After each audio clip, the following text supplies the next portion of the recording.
দর্শক, স্বাগত জানাচ্ছি এশিয়া পোস্ট নিউজে। আপনাদের সাথে আছি আমি ইশরাত জেরিন। ভারত সফর নিশ্চিত করতে তারেক রহমানকে অভাবনীয় উপহারের বার্তা দিল্লির। 25 দিন পর বেড়েছে গ্যাসের চাপ, সংকট কাটতে লাগবে আরো কিছুদিন। বেতন 36 লাখ, ওভারটাইমও 36 লাখ, গ্যাস ফিল্ডসে কর্মকর্তাদের হরিলুট। বৈদ্যুতিক তারে বোমা সদৃশ বস্তুতে বাজছে শেখ মুজিবের ভাষণ। এতক্ষণ শুনছিলেন সংবাদ শিরোনাম, এবারে বিস্তারিত। প্রধানমন্ত্রী তারেক রহমান ব্রিক্স সম্মেলনে যোগদান করছেন না জানার পর থেকেই ভারত দ্বিপক্ষীয় বৈঠকের জন্য বিশেষ বার্তা পাঠিয়েছে ঢাকার কাছে। এমনকি ভারত সফরে গিয়ে তারেক রহমানকে যাতে খালি হাতে ফিরে যেতে না হয় সেজন্য অভাবনীয় কূটনৈতিক উপহারের বার্তা দেওয়া হয়েছে বলে ভারতীয় মিডিয়াতে খবর প্রকাশিত হয়েছে। দৈনিক মানবজমিনের এক প্রতিবেদন থেকে এসব তথ্য জানা গেছে। ওই প্রতিবেদনে বলা হয়েছে, ভারতীয় সংসদের উচ্চকক্ষ রাজ্যসভায় বৃহস্পতিবার পররাষ্ট্র প্রতিমন্ত্রী কীর্তিবর্ধন সিং দুদেশের সম্পর্ক স্বাভাবিক করার জন্য ইতিবাচক বার্তা দিয়েছেন। তিনি এক প্রশ্নের উত্তরে জানিয়েছেন, আন্তঃসীমান্ত যোগাযোগ প্রকল্পগুলো নিয়ে ভারত বাংলাদেশ সরকারের সঙ্গে কাজ এগিয়ে নিয়ে যাচ্ছে। এর ফলে বাংলাদেশের সঙ্গে বাড়বে রেল, সড়ক, দ্বিপক্ষীয় বাণিজ্য এবং যোগাযোগ।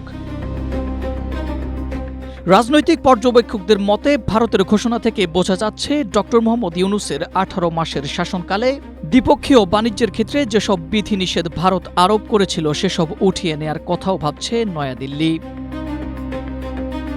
কয়েকজন কূটনীতিক মনে করছেন, হাসিনার প্রত্যর্পণের ইস্যুটি খুবই জটিল ও আইনগত প্রক্রিয়া, তাই এই ইস্যুটিকে এড়িয়ে দ্বিপক্ষীয় সম্পর্ক নিয়ে দ্রুত আলোচনা করা জরুরি।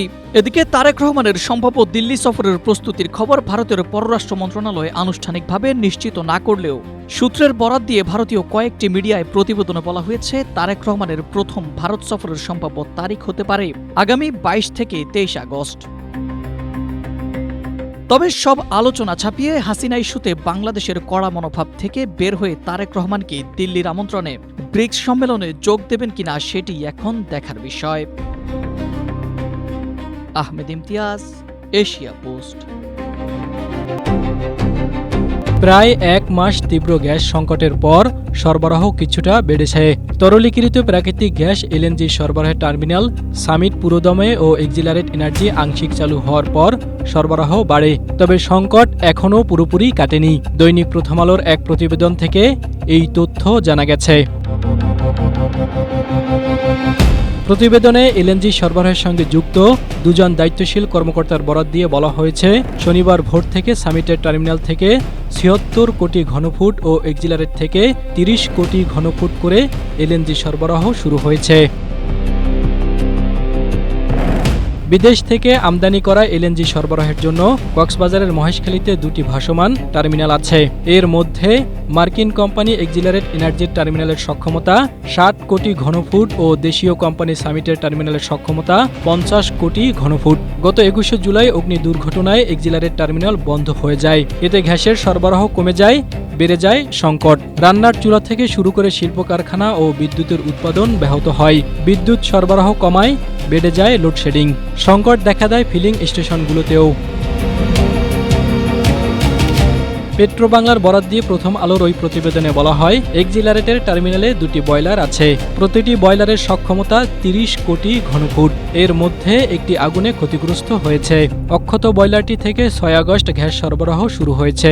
তবে শুক্রবার বিকেলে হঠাৎ কারিগরি ত্রুটির কারণে বন্ধ হয়ে যায় এক্সিলারেট থেকে গ্যাস সরবরাহ। ত্রুটি মেরামতের পর ওই বয়লার থেকে আবার গ্যাস সরবরাহ শুরু হয়েছে। দেশে দিনে গ্যাসের চাহিদা 380 কোটি ঘনফুট। যদিও স্বাভাবিক সময়ে 270 কোটি ঘনফুট পর্যন্ত সরবরাহ করে রেশনিংয়ের মাধ্যমে পরিস্থিতি সামাল দেওয়া হয়। এর মধ্যে এলএনজি থেকে সরবরাহ করা হয় 105 কোটি ঘনফুট গ্যাস। জাহিদুল ইসলাম, এশিয়া পোস্ট। দেশে একদিকে যখন গ্যাস সংকটে দিশেহারা সাধারণ মানুষ, জনগণের চাহিদার যোগান দিতে যখন মরিয়া সরকার, তখন অন্যদিকে একটি গ্যাস ফিল্ডস কর্মীরা ওভারটাইমের নাম করে মাসে বেতনের চেয়েও 3 গুণ বেশি টাকা তুলছেন। জানা গেছে, জ্বালানি ও খনিজ সম্পদ বিভাগের অধীন পেট্রোবাংলার তেল গ্যাস উৎপাদন company Sylhet gas fields limited নামের এই কোম্পানিতে ওভারটাইমের নামে চলছে দুর্নীতির মহোৎসব। শুধুমাত্র গেল মে মাসেই কর্মকর্তা কর্মচারীদের ৩৬ লাখ টাকা বেতনের সঙ্গে ওভারটাইমও দিতে হয়েছে প্রায় ৩৬ লাখ টাকা। হিসেব করলে বেতন আর ওভারটাইম প্রায় সমানই। কোম্পানিটির সেই মাসের বেতন শিটে দেখা যায়, কোনো কোনো কর্মচারীর নামে ১৫০ থেকে ২০০ ঘন্টা পর্যন্ত ওভারটাইম দেখিয়ে ৩৫ থেকে ৫০ হাজার টাকা অর্থাৎ মূল বেতনের চেয়েও ১.৫ থেকে ২ গুণ অতিরিক্ত টাকা দেওয়া হয়েছে। জানা গেছে, একই অভিযোগে ২০২৪ সালের ১৯ ডিসেম্বর সিলেট গ্যাস ফিল্ডসে অভিযান চালায় দুদক। তখন কোম্পানির কর্মচারীদের দৈনিক কর্মঘণ্টার অতিরিক্ত ওভারটাইমের নামে দুর্নীতির সত্যতা পায় তারা। কিন্তু এরপরও ওভারটাইমের নামে রাষ্ট্রীয় প্রতিষ্ঠানের এই দুর্নীতি থেমে নেই। তবে এমন দুর্নীতির বিষয়ে কোম্পানির কর্মচারী ইউনিয়নের সভাপতি প্রদীপ কুমার শর্মা বলেন, কোম্পানিতে কোনো অনিয়মই হচ্ছে না, স্টাফ কম আছে, সেজন্য ওভারটাইম বেশি হয়। যদি রিক্রুট করা যেত তাহলে এত ওভারটাইম হতো না। দৈনিক দেশ রূপান্তরের এক প্রতিবেদনে এসব তথ্য তুলে ধরা হয়েছে। শহরের ৩টি গুরুত্বপূর্ণ স্থানে বৈদ্যুতিক তারে ঝুলছে বোমার মতো বস্তু, আর তাতেই উচ্চ শব্দে বাজছিল শেখ মুজিবুর রহমানের ভাষণ।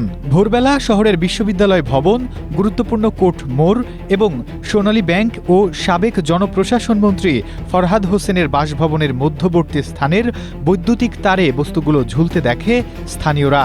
ঘটনার পরপরই খবর পেয়ে সদর থানা পুলিশ ঘটনাস্থলে গিয়ে বস্তুগুলো উদ্ধার করে পানি ভর্তি বালতিতে সংরক্ষণ করে থানায় নিয়ে যায়। সদর থানার ওসি হুমায়ুন কবির জানান, উদ্ধারকৃত বস্তুগুলো দেখতে ব্যাটারি চালিত অটোরিকশার সাউন্ড বক্সের মতো মনে হচ্ছে। ১৫ আগস্টের সকালে আইনশৃঙ্খলা পরিস্থিতি ঘোলাটে করতে বা জনমনে ভীতি সৃষ্টি করতে কে বা কারা এই ঘটনা ঘটিয়েছে তা তদন্তে পুলিশ কাজ করছে বলে জানানো হয়। শনিবার মেহেরপুর সদরে এই ঘটনা ঘটে।